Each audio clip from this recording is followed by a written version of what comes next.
Donc c'est une période post-fête. J'ai trouvé encore une fois que les fêtes étaient très chargées de justement des questionnements autour de ma place au sein de ma famille, de comment faire avec ces personnes qui font forcément partie de ma vie, mais avec lesquelles très souvent j'ai du mal à communiquer et à être authentique.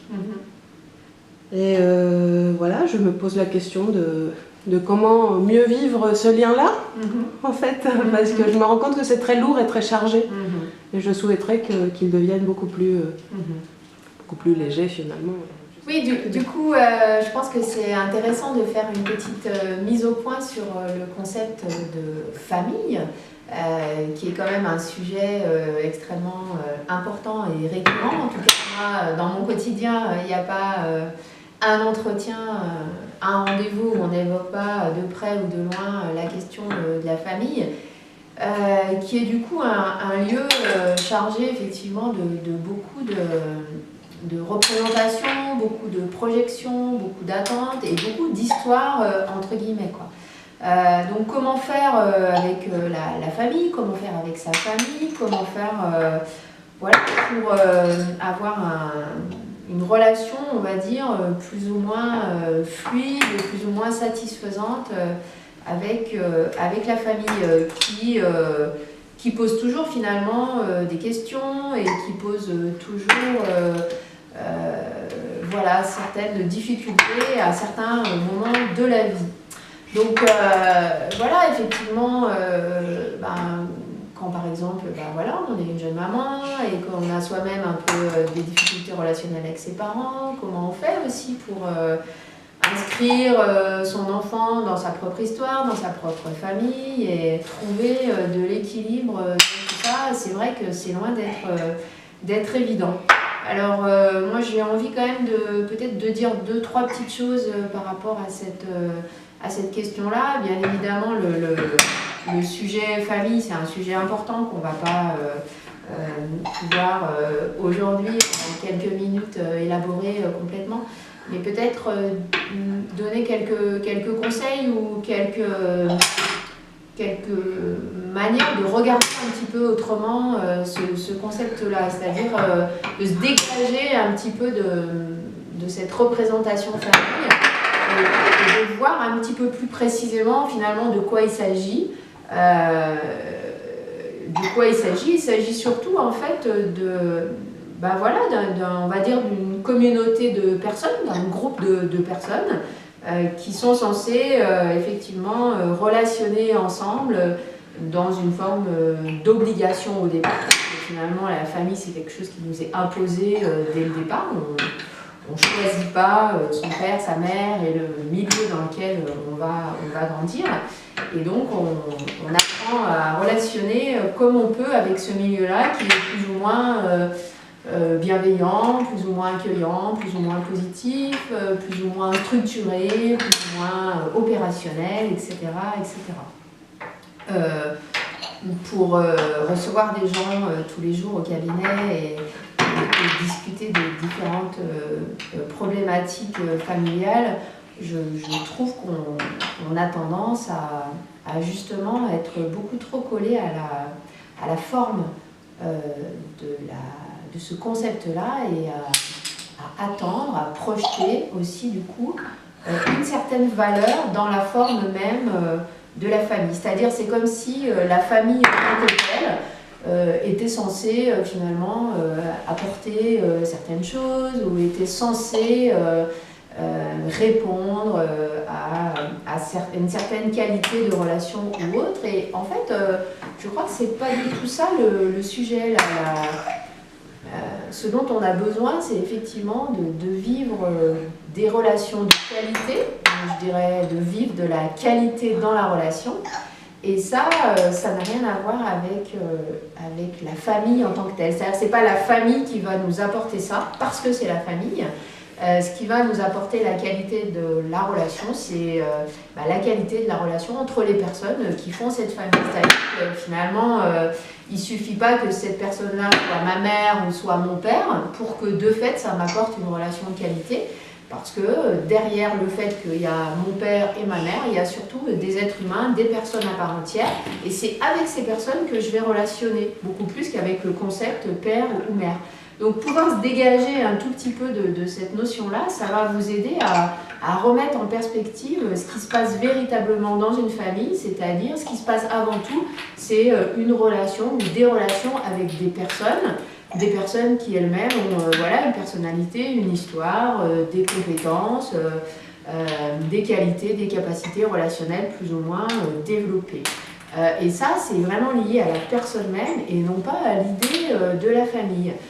Ça veut dire que c'est pour ça qu'il y a certaines familles dans lesquelles ça se passe mieux que d'autres, entre guillemets, parce que simplement, il y a des familles dans lesquelles il y a des personnes qui ont des compétences relationnelles un petit peu plus développées que d'autres. Et d'où l'importance de vraiment de faire un peu une mise au point par rapport à ça, parce que je vois trop de gens tous les jours qui sont dans des souffrances et dans des attentes liées à la famille, qui pour autant vont rester tout le temps insatisfaites, parce que quand on est face à une personne qui de toute façon ne peut pas relationner, ne sait pas relationner, il ne suffit pas que ce soit notre père, notre mère, notre frère, notre soeur, notre mari ou autre, pour que ça change quelque chose.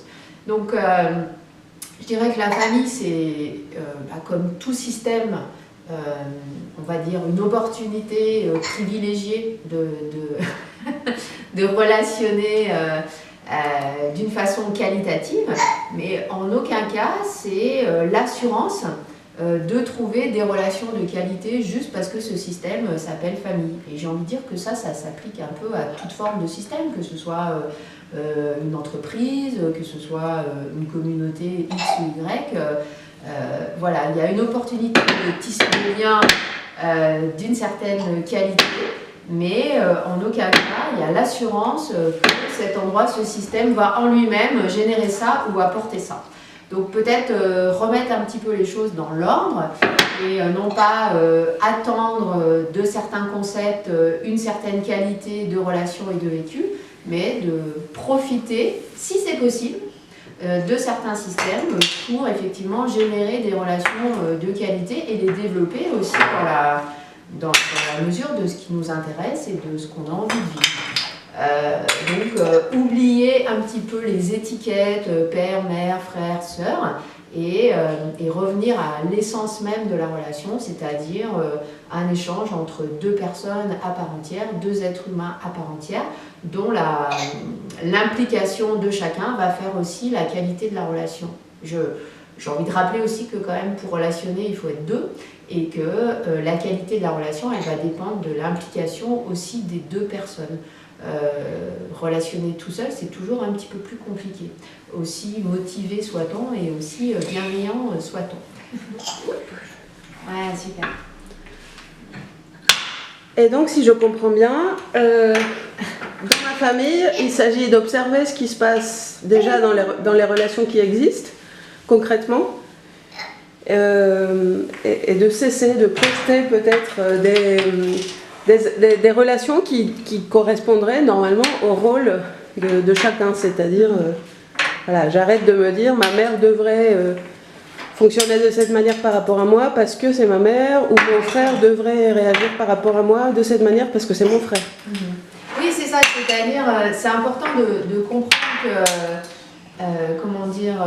l'intensité avec laquelle on investit la famille de certaines attentes, de certaines représentations va être égale à l'intensité émotionnelle que ça va nous faire vivre en termes certes de joie mais aussi de déception et de tristesse. Donc essayer de désinvestir nos projections sur le concept famille et peut-être du coup de plus investir nos projections ou nos attentes ou notre projet sur la relation, la qualité de la relation possible ou pas, parce que parfois c'est possible, parfois ça l'est pas.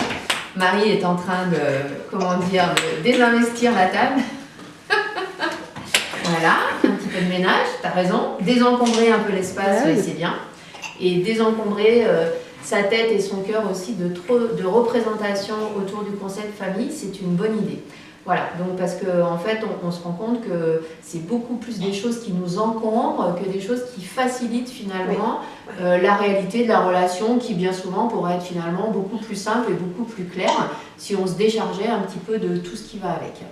Voilà, donc je vous conseille d'observer d'un petit peu plus près votre famille, votre fonctionnement dans la famille, jusqu'où finalement vous êtes authentique, fluide et à l'aise dans ces relations-là, voir jusqu'où c'est possible d'améliorer ces relations, jusqu'où ça l'est pas. Et ne pas oublier que voilà, le projet de la vie, c'est aussi un projet quand même individuel. Hein. Le but, c'est aussi de se réaliser d'une façon individuelle dans la vie à partir de soi, et pas seulement que dans le système famille de près ou de loin. À un moment donné, c'est quand même bien aussi de couper un peu le cordon, n'est-ce pas, et d'aller vers une réalisation plus individuelle et plus personnelle, plus libre, et aussi du coup plus, on va dire, opérationnelle au présent.